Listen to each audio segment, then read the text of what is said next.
এই গরমে যে কোনো ঠান্ডা শরবত আমাদের কিন্তু দারুণ লাগে, তার উপরে আমের সিজনে আম পোড়ার শরবত, তাহলে তার কথাই হবে না। তাই আজ বানাবো আম পানার শরবত। তো আমি এখানে আমগুলোকে তেল মাখিয়ে গ্যাসে পুড়িয়ে নিচ্ছি। তো পোড়ানো হয়ে গেলে ভালো করে পরিষ্কার করে ধুয়ে ছাড়িয়ে নেব। তারপরে ছাঁকনির সাহায্যে কাঠগুলোকে বের করে নেবো, মানে একবারের মতোই ছেঁকে নেবো।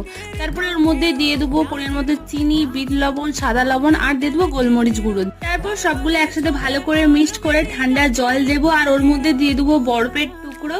আর হ্যাঁ, এখানে তোমরা পুদিনা পাতাও অ্যাড করতে পারো, আমার কাছে ছিল না। তারপরে অন্য সাইডে গ্লাসে লেবু মাখিয়ে আর এখানে লবণ আর লঙ্কার গুঁড়ো দিয়ে একটু সাজিয়ে নেব। তারপরে এখানে আম পানার শরবত গ্লাসে ঢেলে নেবো, আর ওর উপরে দিয়ে দেবো একটু আইসের টুকরো আর দিয়ে দেবো লেমন। আর গাইস, আমাদের আম পানার শরবত রেডি। ভীষণই টেস্টি হয়েছিল। আমি সত্যি কথা এই ফার্স্ট বার ট্রাই করলাম, ভীষণই টেস্টি। তোমরা বাড়িতে অবশ্যই ট্রাই করো। আর ভিডিওটা যদি ভালো লাগে please like, share and subscribe করে দিও। তো আজকের মতো টাটা।